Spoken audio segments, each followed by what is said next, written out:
ስለ ሰው ስሜት እርግጠኛ መሆን አይቻልም። አይ ግን ስለ ኪራ እርግጠኛ ነኝ። በደንብ ነው የማውቀው። ይሄ ማወቅሽ ራሱ ምን ያህል ስለ እሱ ትኩረት እንደምትሰጪ ያሳያል። ባልነግርሽ ይሻለኝ ነበር። አንቺ እኮ ብዙ ሴቶች የሚመኙትን ፍቅር ነው ያገኘሽው። ኧረ አታስቂኝ። ማንም ሰው እንደኔ መሆን የሚመኛል አይመስለኝም። ካለም ደግሞ ጤነኛ አይደለም። አትሳሳች ቆንጂት። በእልህ የተሞላ ፍቅር ጣፋጭ ነው። እንደውም ከመደበኛው ፍቅር የተሻለ ደስ የሚል ስሜት አለው። እኔ ግን እንደዚህ የሆንኩኝ ከመደሰት ቢቀርብኝ ይሻለኛል። እሱንም እኮ መርጠሹ መጣሽ። ምን ማለት ነው? ለምን ተናደድሽ? ምንም። ኪራ ሲናደድ ይጠጣል ነበር ያልሽኝ? መጠጣት ብቻ ይገለብጣል ነው የሚባለው። ከዛም ምን እንደሚያደርግ አያውቅም። አዎ። ምን ነው ለምን ጠየቅሽ? አይ ምንም፣ ያው ሲሰክር ሴት ይዞ እንዳያድር ብዬ ነው። እንደዛማ አያደርግም። ለምን አያደርግም? ከጠጣማ ያደርጋል። አይጠጣማ። ለምን እንዴ? በአንቺ ስለተናደደ ይጠጣል። ከዛ በቃ። አይ ናሁም አብሮት ስለሚሆን እንደዚህ አይነት ስህተት አይሰራም። ናሁም ማለት ጓደኛው ነው?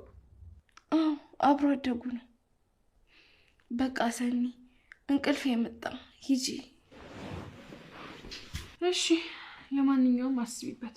ይህን ሁሉ ከነገርኩሽ በኋላ እንደማትተኝ እርግጠኛ ነኝ። ሰላም ውዶቼ እንዴት ናችሁ? ዋላችሁበት ሰላማችሁ ይብዛ እያልኩኝ እንግዲህ ውድና የተወዳጁ የጽናት ድራማ እንግዲህ ክፍል 41 ተለቋል ማለት ነው። በክፍል 40 ላይ በጣም ብዙ ነገር የተፈጠሩ ነገሮችም ነበሩ። እንግዲህ ጽናት ድራማ በጣም እያጧጧፉት ይገኛሉ ማለት ነው። እንዲሁም እንግዲህ ጽናት እንትና ከኪሩ ጋር ተጣልታ ያው እንደምናውቀው ወታለች ማለት ነው። እና ሰኒ ጋር ነች ያለችው ማለት ነው። ሰኒም ደግሞ አብዝታ ጥያቄውን ስለ ኪሩ መጠየቋንም አላቆመችም። እንዲሁም እንግዲህ ሰኒ ስለ ኪሩቤል በጣም ብዙ ነገሮችን እየጠየቀቻትም ነው።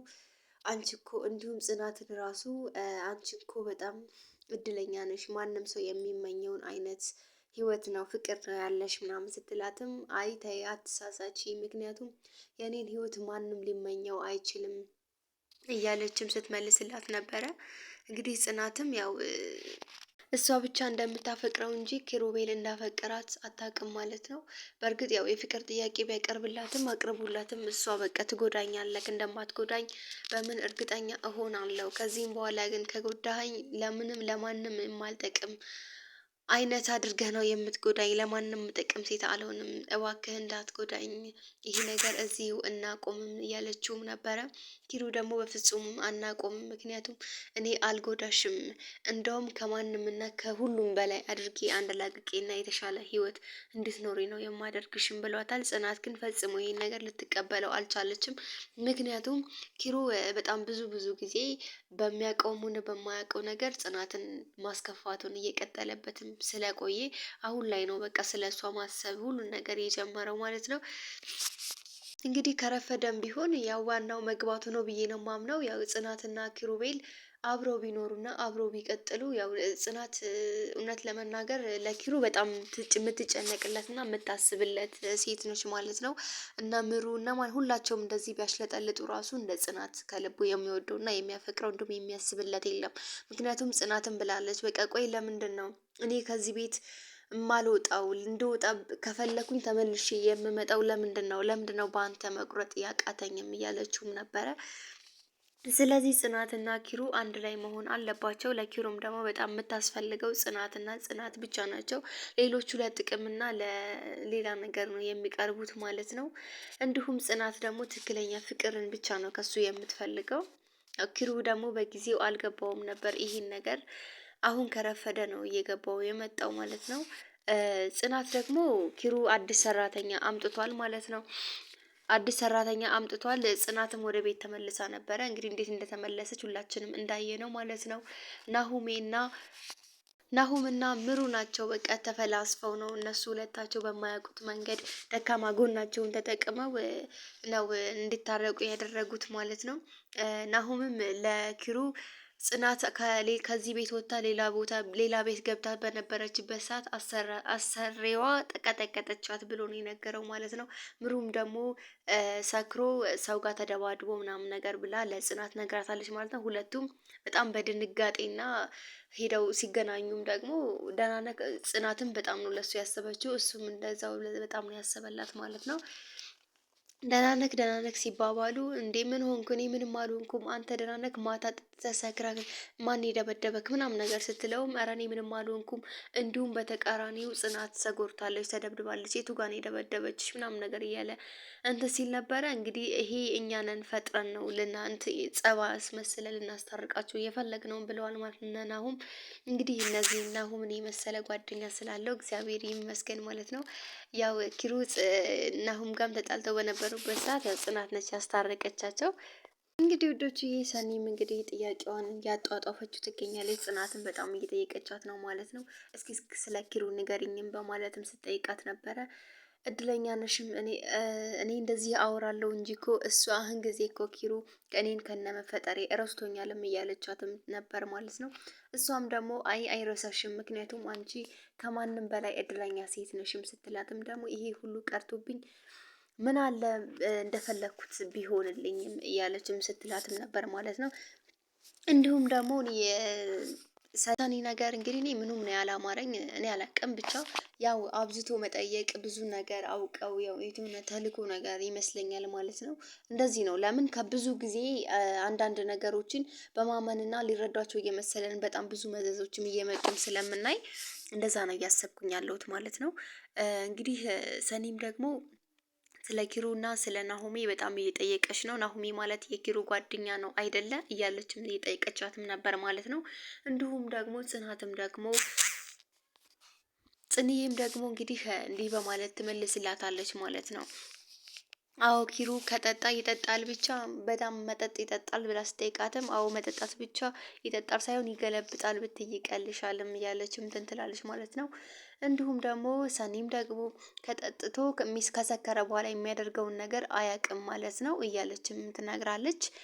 እንዲሁም ጽናትም ደግሞ አዎ ኪሩ ከሰከረ ምንም እንትን የሚል ነገር የለም ስትልም ደግሞ የሆነ ነገር እንዳይደርስበት ነው ስጋቴ እያለችም ስትነግራትም ደግሞ አይዞሽ ምናምን እያለቻትም እንግዲህ ጽኑም ደግሞ ነኪሩ ቤት ያለችውን ሰራተኛም አላመነቻትም ማለት ነው። ማለት እየገባች ወደ ኪችን ካቢኔት በምትገባበት ሰዓትም ተደብቃ ስታወራ ሰምታታለች ማለት ነው። ግን ጠጋ ብላ ስታናግራትም ስልኩን አቁማ ማንን እያወራሽ ነው ብላ ስጠይቃትም ከአክስቴ ጋር እያወራው ነው ብላ ነው የነገረቻት። ያው ጽናት ደግሞ ሁሉን ነገር ያው በራሷም ስለሚገባትም አውቃባታለች ማለት ነው። እንዲሁም ደግሞ ለምሩም ደግሞ ስትነግራት ደግሞ ያው ሰራተኛዋን ተደብቃ እየሰማችም ነበረ። በእርግጥ እነ ጽናትም አላዩዋትም ማለት ነው። ምሩም ደግሞ ለምን ራስሽ እንደዚህ ያረሽ ታስጨንቂያለሽም እያለቻት ነበረ። ምን ስታደርግ ሰማሻትም ስትላት አንድ ቀጭን ረጅም እና አንድ ደግሞ ቀይ አጠር ያለች ወፍራምም ብላ ስለ እኔና ስለ አንቺ እያወራች ሰማዋት ብላ ስትነግራትም ሩም አላመነችም ማለት ነው። ምክንያቱም እዚህ ቤት እኮ እኔና አንቺ ብቻ አይደለንም የምንኖረው፣ እንደዚህ እያልሽ ራስሽን አታስጨንቂ፣ ስለ ትናንትሽ አትጨነቂ ምናምን ስትላትም ትናንትና ታሪክ ነው ዛሬ ነው እያለች ምን ስትል ነበር ማለት ነው። እንዲህ ምሩና ጽናትም ደግሞ ጉዟቸውን ቀጥለዋል ማለት ነው። በቃ እንሂድ ዛሬ ላይ ስር እያልን ብላትም ደግሞ እንሂድ በካለቻትም በኋላ ኪራ ስትል አይ ኪራ አይሄድም በማለት እነሱ ልክ ከሄዱ በኋላ ሰራተኛዋም ደግሞ በሯን ዘግታ ማለት ነው። ከተባልኩት በላይ በጣም ቆቅ ነሽ እና ለነገሩ አንቺን የሚያዘናጋሽ አንዱ በግ ነው እንጂ ችግር የለውም በማለትም ራሷን በግ የምትለው እንግዲህ ክፉ ነው። ያው የዋህነት አንዳንዴ በግ ወይም ጅል ነው የሚያስብለው ማለት ነው። ቤተሰቦች እንግዲህ እነሱም ሄደዋል ማለት ነው። እና ሰራተኛዋን ምንም ነው ያልወደዳት። ጽናትም እንደተናገረችው ሰራተኛዋ የሆነ ተልእኮ አላት ውስጤ ምንም እንደዛ እያለ ነው እየነገረኝ ያለው እና በጣም ፈርቻታለሁኝ እያለችም ነበረ ለምሩ እየነገረቻት ያለችው። ምሩም ደግሞ ያው ዛሬ ላይ ስሪ ስለ ትናንትሽ አታስቢም ስትላት ትናንትና ታሪክ ነው ብለም ጽኑም ደግሞ ተስማምታበታለች ማለት ነው።